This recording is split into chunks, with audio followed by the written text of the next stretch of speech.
There it is. The picture really does tell the story, right? September 29th, 1998. That's the second best day I've ever had.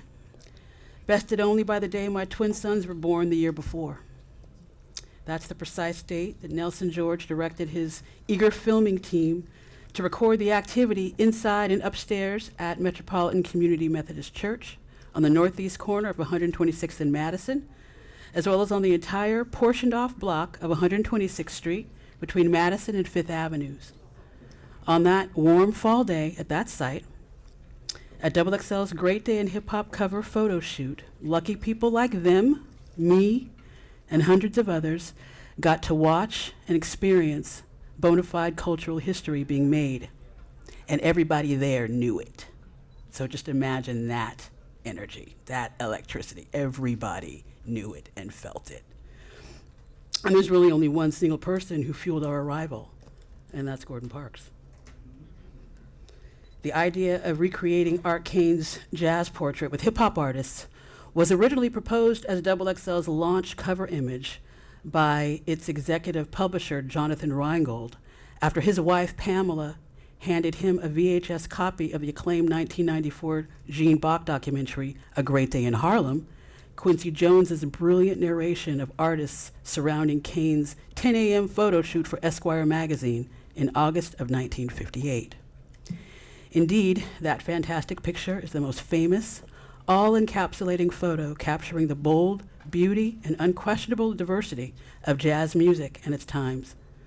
An introduction to a publication like XXL, which was branded hip-hop on a higher level. Remember that? Coming via a debut cover featuring rap music's best and brightest, gathered as an homage to the jazz legends, Jonathan pondered its possibilities to XXL publisher Dennis Page of Harris Publications. Not for its first cover, Dennis decided. Someone mentioned it at an editorial meeting months later when I was editor-in-chief. And to me, it was just too good an idea to let it slip away.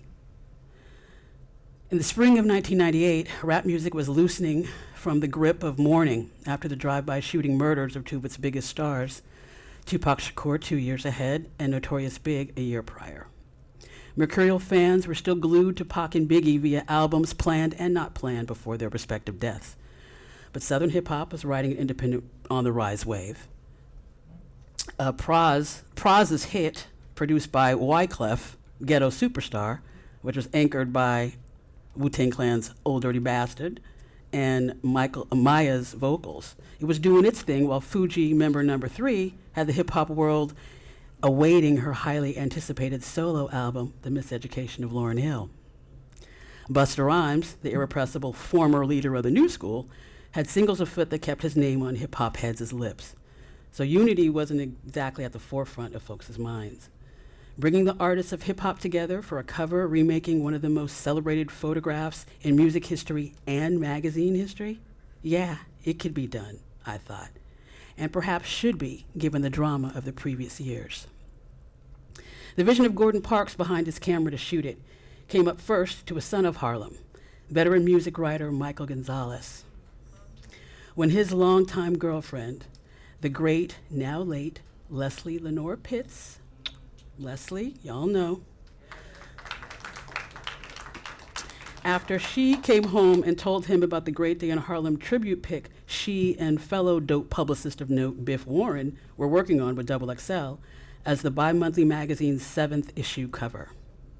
By the way, when you've got a free time and a tissue on hand, you need to Google Love in the Age of Prince. That's a story that Michael wrote about meeting Leslie and their love story. I promise you it's magical, so make sure you do that.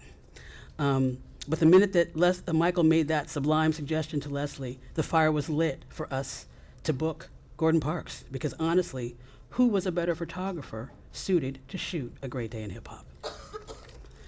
If anyone was single-handedly worthy of shooting America's hip-hop stars in the same Harlem steps their godparents in jazz had consecrated 40 years earlier, Michael knew exactly that person was Gordon Roger Alexander Buchanan Parks. Like the best MC's rhymes, his profound pictures consistently recounted the exhaustion and heartbreak of America's oppressed black progeny, simultaneously conveying a uniquely awesome strength and undeniable grace. Like rap music, Parks himself was the insider's focused eye on the harsh truths in urban America's existence for a mostly mainstream, somewhat indifferent patronage.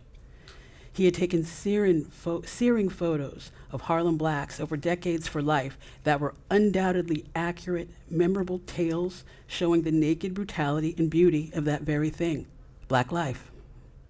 His filmmaking introduced the cool cat uptown character John Shaft to movie screens around the world, and that was after he helped create Essence.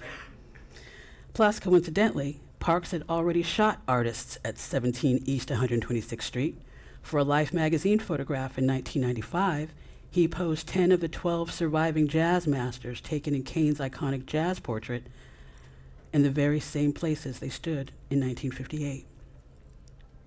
Ironically, I had to convince Mr. Parks to take XXL's cover while at a museum's exhibit showcasing his work. In The Game Changer, which was written for the hip-hop culture photo magazine Respect, and then in Audible's podcast series, The Greatest Day, the epic story behind hip-hop's most iconic photograph, I shared how I was arm in arm with Harry Allen at the Half Past Autumn, the Art of Gordon Parks exhibit at the Museum of the City of New York, when Leslie let me know he had rejected our booking request, so I had to persuade him. Right there from the museum payphone, just feet away from his mesmerizing photography, I made my spiel directly. We were assembling rap's finest for XXL, just as Art Kane had amassed the era's jazz titans for Esquire, in tribute to the young lensman, his illustrious subjects, and the object art created that summer morning 40 years prior. We were paying homage to hip-hop's musical godfathers by bringing their artistic progeny to the very same steps in Harlem those elders' presence had blessed. We were making a statement about hip-hop's import and impact, how it, like the jazz music he so adored, expressed the indelible pain and hard-won progress endemic to the black experience that birthed it, all while being derided by an uptight audience that would eventually embrace it. And we were creating an artifact that would capture and encapsulate what fulfilled promise looks like, personified, however many times over. A family portrait that would connect each attendee and all who viewed/experienced it to that moment, to each other, to hip-hop itself, like no other in existence. His response? No. I'm sorry, miss, that doesn't sound like something I should shoot. Damn, I thought, before breathing in deeply, praying up silently, please, ancestors, work with me. All I could do, though, was keep it real and straightforward with him.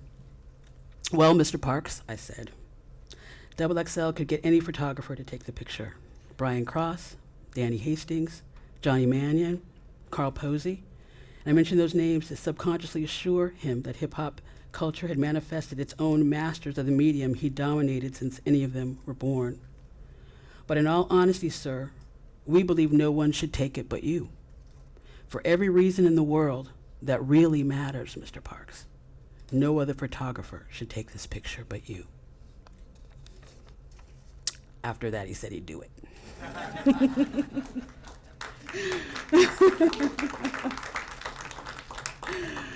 Yeah, I think he was convinced then that we knew what we were asking for by asking for him. You know, we knew what we were seeking. And we knew that whatever photograph he took would become an instant artifact and part of the globally celebrated canon of one of America's true giants in art and culture. And he chose to allow hip-hop into his glorious portfolio. And he certainly could have left it alone. But once we got a yes from Mr. Parks, thankfully our only other challenges were in the highs and lows of the human spirit. On the high side, at XXL's shoot that day, because of the jovial fellowship we hadn't anticipated in the massive community room at the church, and the mutual fandom between the horde of artists, it was almost impossible to convene them up the block on the famous 126th Street Jazz Stoop, although in Mr. Parks' case, it was more like 3. But it took practically everybody there that morning who was working with XXL and all of its various folks, our honey girls, everybody. It took everybody to get them to move the socializing throng from point A to point B. and to see them settled before the long horizontal shadow being cast from brownstone buildings across the street reached the faces of those in the first row. We had people yelling like, yo, we about to lose Jermaine Dupri. And conversely, on the low side, months ahead of our shoot date, the top editor at Vibe magazine was threatening the record company publicists and warning them that any of their artists who showed up for Mr. Parks' camera to appear on XXL's cover would be banned from Vibe. Well, you see how effective those threats worked, right? But the better news, though, is that inspired by XXL's tribute to the jazz artist Great Day, there were bursts of other Great Day photo shoots capturing hip-hop artists and influencers in cities that include Atlanta, Newark, Detroit, Houston, Minneapolis, St. Paul, St. Louis, Oakland, also Toronto, and in the Netherlands. And some places have even done more than one. The Vibe editor's tactics even included trying to preempt XXL's shoot with a Great Day of its own, ahead of ours, which resulted in an image that united the artists that were part of two high-profile anti-violence efforts in hip-hop. KRS-One's Stop the Violence movement, who recorded 1989's Self-Destruction, and the West Coast Rap All-Stars, makers of 1990s were all in the same gang.